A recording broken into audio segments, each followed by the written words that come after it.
to be surprised and enjoy eggplant. Then make these ultra easy eggplant mille-feuille with just 4 ingredients and they're finger-licking good. Fingers. Don't miss them. You're going to love them. We start with 1 eggplant, or as many as you want to prepare in today's recipe. Here's one example. You can multiply it later. We simply remove the stem, peel it, and then we're going to cut it. And here's the key to the whole thing. In more or less even slices and not too thin. You see, they should get close to 0, about 0.8 or 1 centimeter thick. Once we have all the slices, we place them on parchment paper, on a tray or a silicone mat. We're going to leave them here, but with a little trick. For 15 or 20 minutes, they're going to have salt on top.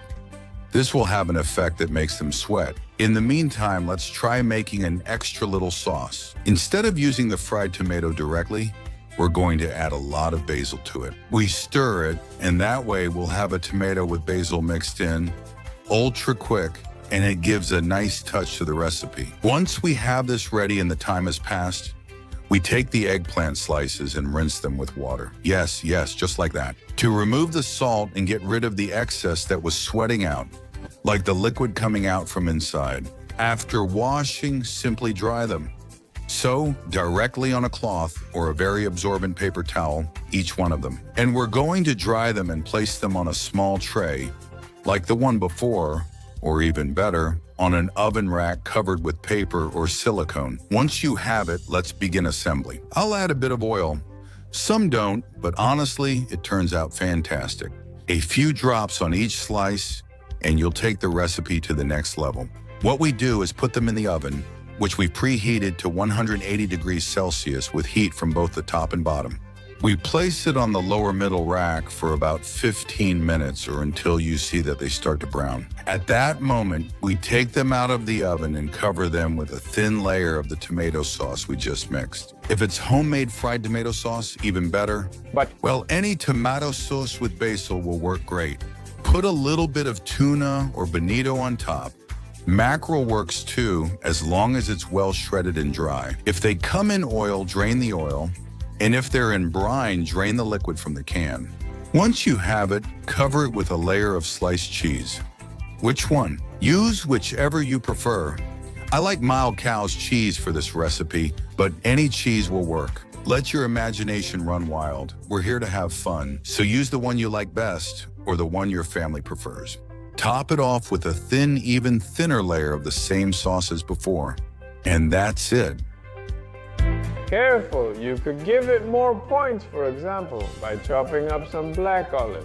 I'm giving you options so your mind can open up and you can come up with different alternatives. That way you won't get bored with new dishes.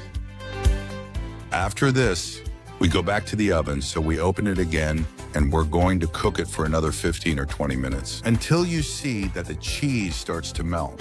Depending on the type of cheese, you'll leave it in a little longer or a little less. Here, well, as soon as you wipe off the steam, you'll see this already looks amazing. All I have left to do is place the biggest ones on the bottom, the medium ones in the middle, and the smallest ones on top. Look at how amazing this looks. With the crispy cheese on top and the tomato that gives it a fantastic touch. And above all, the eggplant, which you can see is just perfect as soon as you cut it. Delicious, absolutely delicious.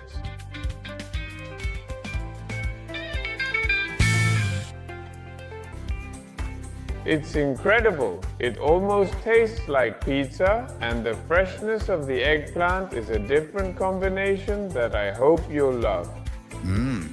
Yeah. Since I'm here with you, tell me in the comments below, what's the recipe you make at home that never fails? Also, let me know where you're watching the video from, and together we'll travel the whole world with delicious recipes. Remember that I always leave the ingredients written out and detailed for you. Yes.